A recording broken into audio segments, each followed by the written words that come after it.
Hello and welcome to यज्ञ investment academy. मेरा नाम है श्रेनिक भंडारी और आज की ताज़ा खबर के इस नए एपिसोड में मैं आप सभी का बहुत बहुत स्वागत करता हूँ।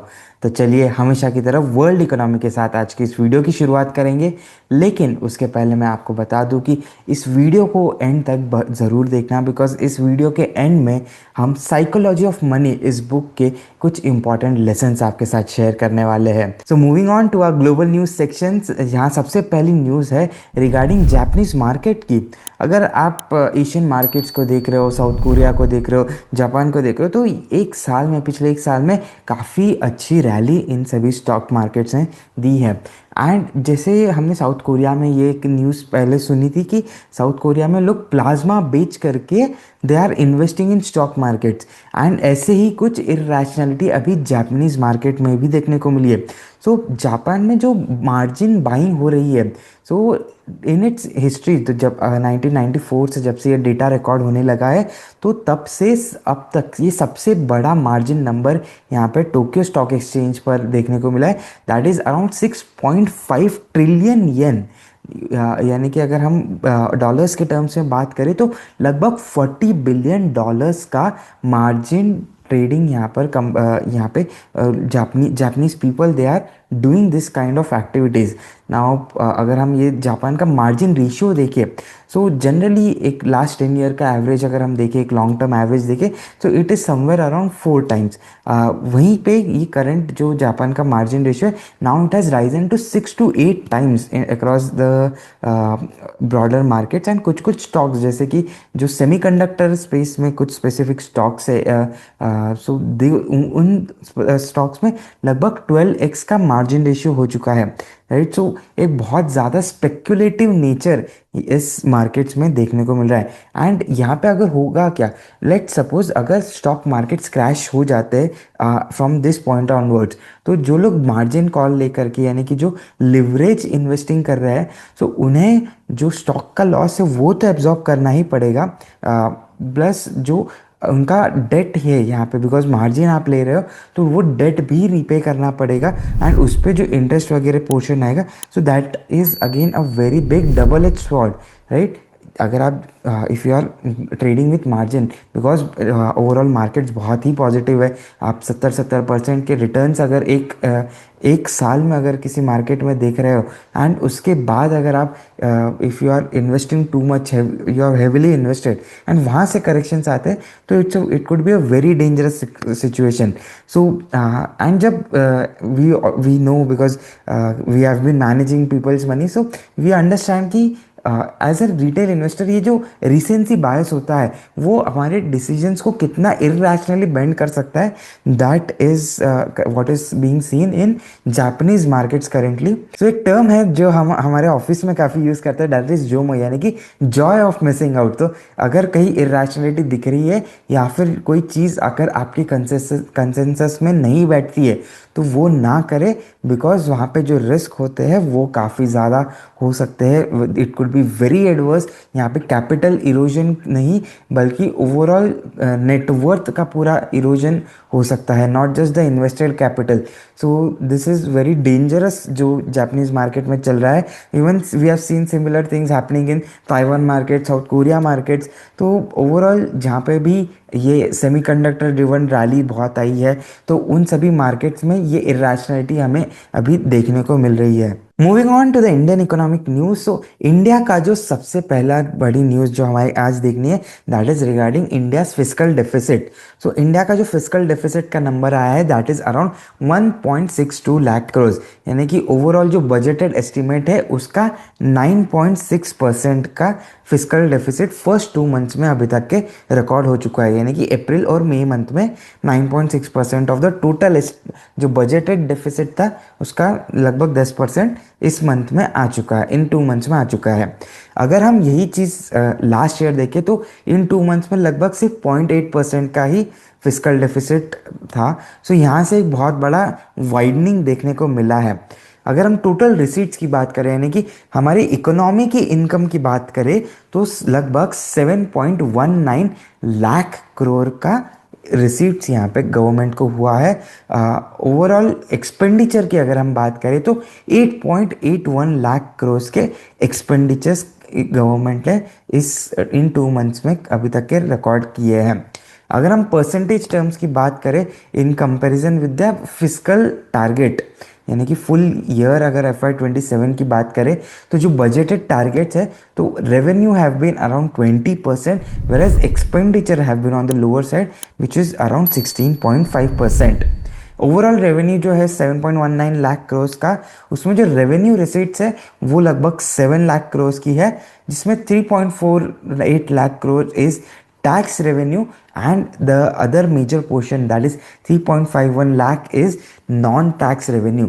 इसमें मेजर पोर्शन इज जो आरबीआई ने डिविडेंड दिया है हमारी गवर्नमेंट को, वही एक मेजर पोर्शन फॉर्म करता है and this dividend was announced in the month of May 2026। Overall अगर हम इंडिया के टारगेट देखें तो when presenting the FY 27 budget, तो हमारी फाइनेंस मिनिस्टर निर्मला सीतारमण जी ने बताया था कि डेफिसिट का जो टारगेट है for FY 27 it is expected to be around 4.4% of the overall GDP. Global economy में हमने देखा कि सेमीकंडक्टर रिलेटेड जो मार्केट्स है वहाँ पे इरेशनैलिटी पनप रही है, लेकिन India has been lagging in this particular space. ISM एक फ्रेमवर्क यहाँ पे गवर्नमेंट ने लॉन्च किया था, that was Indian semiconductor mission, जिसके अंडर लगभग 76,000 करोड़ रुपीस स्पेंड किए गए so that semiconductor manufacturing could be localised in India. India को सेल्फ सफिशिएंट बनाने के टारगेट से बाय 2030 मेजर जो हमारी रिक्वायरमेंट है वो इंडिया से ही आए। सो इसके लिए एक मेजर स्टेप यहाँ पे पिछले बजट्स में लिया गया था। उसके कई सारे केपेक्स ऑलरेडी ऑन गोइंग हो चुके हैं। Tata Electronics has been one of the major beneficiaries. अगर हम लिस्टेड स्पेस में बात करें तो CG पावर है, केन्स टेक्नोलॉजीज है, ये कंपनी इस पर्टिकुलर इंडस्ट्री में काम कर रही है। इसी के तहत इंडिया ने ISM 2.0 जो इस बजट में अनाउंस हुआ था, तो इंडियन सेमीकंडक्टर मिशन 2.0 को ऑफिशियली फाइनेंस मिनिस्ट्री द्वारा एक क्लियरेंस मिला है, जिसके अंडर 1.25 लाख करोड़ यानी कि 1.25 करोड़ रुपए का एक्सपेंडिचर या फिर एक आउटले इस पर्टिकुलर मिशन के अंडर किया जाएगा, जहाँ पे जो एक्टिविटीज़ है उसको ब्रॉडन करा जाएगा। Scope of the semiconductor value chain उसे पूरा ब्रॉड बेस देखा जाएंगे, यानी कि चिप डिज़ाइन से लेके फैब्रिकेशन से लेके पैकेजिंग, ओसैट जो है यानी कि आउटसोर्स असेंबली वो भी यहाँ पे किया जाएगा, टेस्टिंग जो है वो भी यहाँ पे की जाएंगी। सो एक ओवरऑल सेमीकंडक्टर का वैल्यू चेन यहाँ पे लेआउट करना है एंड उसी की वजह से एक एडिशनल 1.25 लाख करोड़ का प्रपोजल यहाँ पे पास हो चुका है by the finance ministry. So overall semiconductor इस इंडस्ट्री के लिए या इस थीम के लिए 2 लाख करोड़ से भी ज़्यादा का investment government is ready to chip in and इसी के बेनिफिट्स हमें देखने को मिल रहे हैं in companies like Kaynes and CG power, जिनके इस पर्टिकुलर ईयर में FY 27 में काफ़ी सारी facilities OSAT business regarding live होने वाली है, स्पेशली फ्रॉम केन्स पर्सपेक्टिव। तो this is a very interesting space, we are looking very carefully towards it. And अगर कोई इंडस्ट्री है जहाँ पे गवर्नमेंट के द्वारा टेलविंड्स हमें दिखाई देते हैं तो that is a very specific industry जहाँ पे we need to have place and we are always invested, we are always trying to be invested obviously at the correct valuations. But एक अच्छा टेलविंड होना किसी भी इंडस्ट्री के लिए बहुत ज़रूरी है एंड वही सेमीकंडक्टर के इस इंडस्ट्री में एक काफ़ी अच्छा टेलविंड ग्लोबली तो था ही, लेकिन अभी इंडिया स्पेसिफिक टेलविंड्स भी देखने को मिले हैं। Moving on to the stock specific news, सबसे पहली न्यूज़ हम देखेंगे कोटक महिंद्रा बैंक के regarding. So Kotak Mahindra Bank Deutsche Bank के एसेट्स जो इंडियन एसेट्स है उन्हें एक्वायर करने वाला है। सो लगभग एक 282 करोड़ का अपफ्रंट पेमेंट कोटक बैंक करने वाला है, जिसके under there is a deal की एक नेट पेमेंट यहाँ पे कोटक को अलग से करना पड़ेगा। सो 29,000 करोड़ के loans Kotak will be acquiring from Deutsche bank. इसके अलावा 16,000 करोड़ के डिपॉजिट है डॉयशे बैंक के और एक AUM है उनके पास फॉर 10,500 करोड़। सो ये ऑल इन ऑल ये एक पैकेज डील रहने वाली है, जिसका कंप्लीशन इज एक्सपेक्टेड बाय सितंबर 2027, यानी कि अगले 14 महीनों में एक बहुत बड़ा बिजनेस यहाँ पे डॉयशे बैंक से ट्रांसफ़र हो जाएगा टुवर्ड्स कोटक बैंक। लेकिन अगर हम कोटक के पर्सपेक्टिव से देखें तो जो अपफ्रंट कंसिडरेशन है दैट इज़ 282 करोड़, वो कोटक के लगभग 10 लाख करोड़ की जो बैलेंस शीट है उसके मुकाबले काफ़ी छोटा नंबर लगा दिखता है। लेकिन यहाँ से जो इनकम कंपनी को मिल सकती है स्पेशली फ्रॉम द फिक्स्ड जो उनका वेल्थ वाला बिजनेस है, ईयूएम है 10,500 करोड़ का, तो वो भी एक अच्छा डिपॉजिट बेस रहेगा। इसके साथ साथ बाकी जो एचएनआई क्लाइंट्स का एक्विजिशन होगा तो लगभग 1.5 लाख नए क्लाइंट्स यहाँ पे डॉयचे बैंक के हैं, तो वो कोटक के साथ ऑन बोर्ड हो सकते हैं and that could be a good win for Kotak Mahindra bank. The next news is regarding KPIT. KPIT ने Q1 FY27 का आउटलुक जारी किया है। कंपनी ने कहा है कि FY27 का फर्स्ट क्वार्टर, जैसे कंपनी के मैनेजमेंट ने ऑलरेडी गाइड किया था कि एक खराब क्वार्टर रहेगा, ग्रोथ में स्लो डाउन तो एक्सपेक्टेड था ही, लेकिन एक्चुअली एक डी ग्रोथ देखने को मिला है। सो यूएसडी टर्म्स में अगर हम रेवेन्यूज़ की बात करें तो Q1 FY27 as compare to Q1 FY26 1% का डिक्लाइन हमें देखने को मिला है। इसमें कंपनी ने ये भी कहा है कि जो एबिडा मार्जिन्स रहेंगे और नेट प्रॉफिट मार्जिन्स रहेंगे वो और ज़्यादा इम्पैक्टेड रहेंगे, यानी कि मार्जिन्स भी स्क्वीज होने वाले हैं, तो ओवरऑल प्रॉफिटेबिलिटी में एक मेजर डिक्लाइन देखने को मिल सकता है in the first quarter. Longer term outlook में कंपनी कहती है कि Q4 FY27 could be a quarter जहाँ पे एक स्ट्रॉन्ग ग्रोथ का ट्रैजेक्टरी, यानी कि एक रिवाइवल जो है एक अच्छे से जो क्लियरली स्टेड फास्ट हमें देखने को मिल सकता है, that would be in Q4 and FY28 could be a solid growth foundation basically. So एक स्ट्रॉन्ग ईयर हमें जो FY28 का है वो देखने को मिल सकता है, that is what the current commentary is. ये जो रेवेन्यू डिक्लाइन है इसके बारे में कंपनी ने बताया कि एक यूरोपियन ओईएम्स जो है, कुछ यूरोपियन ओईएम्स उन्होंने कुछ ऐसे एक्शंस लिए हैं जिसके वजह से कंपनी के बिजनेस आउटलुक पर बहुत बड़ा इफेक्ट आया है and this has been announced in the latter part of June. So when we were talking with our IT and our auto sector analyst, तो हमें ये पता चला कि BMW ये जो जर्मन कंपनी है, सो BMW ने एक मेजर अनाउंसमेंट किया है। They have announced their EBIT margin guidance cut. So जो पहला उनका ओरिजिनल गाइडेंस था for 2026 that was around 4 to 6%। अभी कंपनी कह रही है कि मार्जिन गाइडेंस जो है we are revising it downwards to 1 to 3%, यानी कि एक 300 बेसिस पॉइंट्स का कट यहाँ पे मिड पॉइंट के लेवल पे देखने को मिलेगा। सो ओवरऑल अगर यहाँ पे मार्जिन्स कट हो रहे हैं तो जाहिर सी बात है कंपनी को डिस्काउंटिंग देकर प्रोडक्ट सेल करने पड़ रहे हैं, इस वजह से gross margins and ultimately EBIT margins पे फ़र्क पड़ रहा है and this is an indication कि सेल्स वॉल्यूम में प्रेशर दिख रहा है which is can affect the revenues of companies like KPIT जो आउटसोर्स जो ये ओरिजिनल इक्विपमेंट मैन्युफैक्चरर्स है, ओईएम्स है, उनसे कुछ सर्विसेज जो है वो आउटसोर्स होती है जो ER&D services companies like KPIT does. So overall ये एक नेगेटिव सेंटिमेंट रहा केपीआईटी के Q1 FY27 के लिए। कल एक इंटरेस्टिंग चीज़ हुई, एथर एनर्जी, इस कंपनी के शेयर्स 4% तक के बढ़े।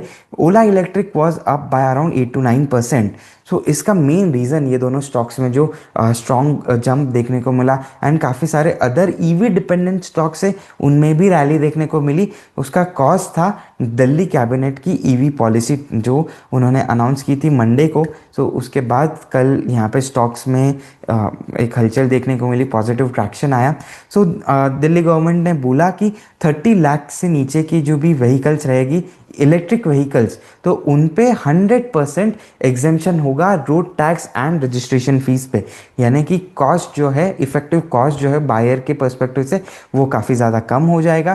तो EVs would be more preferred because of tax benefits and इसके साथ साथ गवर्नमेंट ने ये भी कुछ अलग अलग फेजेस में बताया कि only auto rickshaw will be registered in the NCR region from 1 January 2027 और टू व्हीलर्स जो है 1 अप्रैल 2028 के बाद कोई भी आइस यानी कि कंबशन इंजन्स वाली टू व्हीलर्स यहाँ पे रजिस्टर नहीं की जाएंगी। सिर्फ और सिर्फ इलेक्ट्रिक व्हीकल्स ही रजिस्टर किए जाएंगे टू व्हीलर्स के पर्सपेक्टिव से।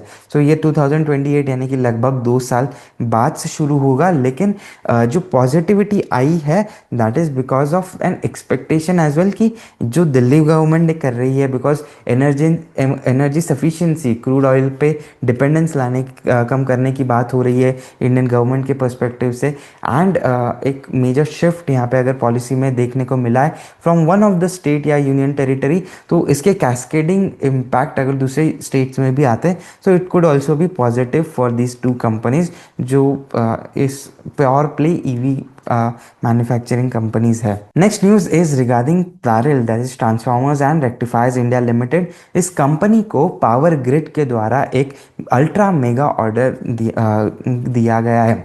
सो ultra mega order is a term coined by Taril itself. ये उनके इंटरनल यूज के लिए उन्होंने अलग अलग सेगमेंट्स में अपने ऑर्डर्स को डिवाइड कर दिया है। सो अल्ट्रा मेगा इज जाहिर सी बात है, नाम से ही समझ में आ रहा है कि उनका सबसे बड़ा जो ऑर्डर ब्रैकेट है वो क्वांटिफाई अगर हम इसे करना चाहे तो 1,000 करोड़ के ऊपर के जो भी ऑर्डर्स होते हैं that are classified as ultra mega orders. So this is again exclusive of GST. मतलब अगर एटलीस्ट 1,000 करोड़ का रेवेन्यू अगर होगा तो वो कंपनी के बुक्स में आएगा। And the timeline of this particular project of this particular order is 30 months, यानी कि अगले 2.5 सालों में ये 1,000 करोड़ से ज़्यादा का जो ऑर्डर है वो इस कंपनी को पूरा फुलफिल करना है। सो दोस्तों बढ़ते हैं हमारे आखिरी और सबसे इंसाइटफुल सेक्शन की और, that is lessons from this book, that is the psychology of money. Morgan Housel द्वारा एक मास्टर पीस है ये बुक। अगर आपने पढ़ी नहीं हो तो कोई बात नहीं, मैं आप लोगों को इस बुक के काफ़ी सारे इंसाइट्स आप लोगों के साथ शेयर करता रहूँगा। एंड अगर आपने ये पढ़ी है तो भी it would be a good revision, because this is a book that you can read literally every year and it will still teach you something new, right. So एक बहुत ही अच्छा एक गोल्ड माइन है नॉलेज पर्सपेक्टिव से, behavioural finance के perspective से। So it is a very highly recommended book. We are currently on the 7th chapter. So एक क्वेश्चन मैं आप लोगों से सबसे पहले पूछना चाहता हूँ, what is the best return that any investment can give. So कई सारे लोग यहाँ पे रिप्लाई करेंगे कि अगर कोई स्टॉक मल्टीबैगर हो जाता है या कोई स्टॉक अच्छे डिविडेंड्स देता है, किसी ने बोनस अनाउंस कर दिया इन द हिस्ट्री, या ओवरऑल वेल्थ क्रिएट कर रहा है, तो एक अच्छा इन्वेस्टमेंट माना जाता है। एंड इन कॉमन पैरेलेंस ये सही भी है, लेकिन author is looking at this particular investment from a very different perspective. So आपकी ये जो वेल्थ है, आपके जो इन्वेस्टमेंट्स है, उसका सबसे बड़ा और सबसे अच्छा आरओआई अगर कुछ हो सकता है, that is in the form of time. यानी कि फाइनेंशियल फ्रीडम की अगर हम बात करें तो वो अगर आपकी इन्वेस्टमेंट्स दे सकती है, वो अगर आपको मिल सकता है, आप अपने हिसाब से अपने तरीके से अपनी अगर ज़िंदगी जी सकते हो because of the strong basis of your investment, because of your financial freedom, तो that is the biggest ROI that any investment can generate for you, right. So money का जो रियल पावर है that is to buy you time, because time is again money. ये हम काफ़ी समय से बात करते आ रहे हैं, लेकिन अगर हम मनी से टाइम लेकर आए, मनी इफ़ आप investments of our assets are giving us overall benefit कि हम जो चीज़ जब चाहते हैं उस समय पर कर सके, तो वो सबसे बड़ा हमारा वेल्थ हो सकता है। ये पर्सपेक्टिव लाना बहुत ज़रूरी है। तो लास्ट वीक की बात है, हम हमारे एडवाइजरी सेशन में किसी क्लाइंट से बात कर रहे थे, किसी इन्वेस्टर से बात कर रहे थे, and he was in his mid 30s and he has retired, right. So overall अगर हम इन कपल की बात करें तो एक फैमिली ओरिएंटेड कपल है, 2 बच्चे हैं, and very young couple. So they decided they want to retire in their 30s, right, late 30s में है। So and the very simple logic that they gave is कि मतलब बहुत ही अच्छी जॉब है, ईसॉप्स वगैरह बहुत अच्छे, जिन्होंने बहुत अच्छा वेल्थ क्रिएट किया है, family is very well to do, and सभी लोग यही कह रहे हैं उनको कि इतनी अच्छी जॉब है, आपको क्यों छोड़नी है। सो उन्होंने सिंपल चीज़ बताई कि this job is very time consuming, very hectic, although it is very rewarding in financial terms, but मैं अपने बच्चों के साथ ही टाइम स्पेंड नहीं कर सकता हूँ। So we did some calculations for them and they could retire financially. उनके सारे जो गोल्स है जो उन्होंने क्वान्टिफाई किए, retirement, education, children's education, marriage and other financial goals जो उनके थे, वो सारे क्वान्टिफाई किए, हमने नंबर्स रन किए। So they could retire even today and they took that decision कि नहीं, हमको अभी जॉब छोड़नी है, because we cannot spend time with our children and they are our biggest investments. अगर हम हमारे बच्चों के साथ उनके क्रूशियल एज में टाइम स्पेंड नहीं कर पाए, बिकॉज एक समय के बाद when your children, that is what they said कि अगर आपके बच्चे 13, 14, 15 साल के हो जाए, उसके बाद अगर आप अगर आप उनके साथ टाइम स्पेंड करना चाहो तो भी वो आपके साथ टाइम स्पेंड नहीं कर पाएंगे या ना करना चाहेंगे, वॉट एवर द केस में be. But this is the crucial point कि वहाँ पे उन्होंने ये डिसीजन लिया।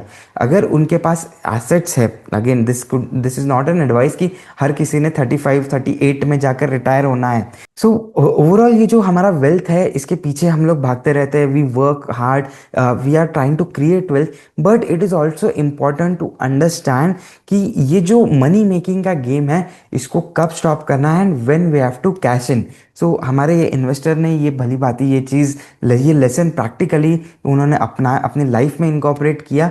और अगर ये एक पर्टिकुलर लेसन है, this is something that puts an end to our desires कि we need to prioritise some things that are other than monetary. तो हमें यही डिसाइड करना है कि हमारे अगर एसेट्स इतने हैं जो हमें फ्लेक्सिबिलिटी देते हैं, राइट। अगर मैं चाहूँ कि if I want to do something at Wednesday 2 PM, अगर मुझे काम के बीच में अगर मैं कहीं जाकर कुछ करना चाहता हूँ और अगर वो मैं फ्रीली कर सकता हूँ, सो विदाउट वरिंग कि हाँ अगर मेरा इससे जॉब चले जाएगा तो क्या होगा, या फिर if I lose some of my business, या कोई डील, कोई क्लाइंट अगर मिस हो जाता है तो उससे मुझे फ़र्क नहीं पड़ेगा, I wanted to do something, अब मैं कर रहा हूँ। तो ये चीज़ अगर हम कर सकते हैं, that means you are financially free. And इस फ्रीडम को एन्जॉय करना बहुत ज़रूरी है, और इससे एक हार्ड स्टॉप हमें मिल सकता है हमारी लाइफ में कि what is the ultimate price, the time that we have to, we can spend it according to our wish. तो that is the major lesson यहाँ पे इस बुक, इस पर्टिकुलर चैप्टर में मॉर्गन हाउसल जी ने हमें दिया है। सो दोस्तों, मैं आशा करता हूँ आपको ये लेसन पसंद आया होगा और ओवरऑल ये वीडियो पसंद आया होगा। तो इसे लाइक कीजिए, अपने व्यूज़ को कमेंट्स में बताइए, और ऐसे ही और फंडामेंटल एनालिसिस के लिए यज्ञ इन्वेस्टमेंट अकेडमी के साथ बने रहिए। Thank you.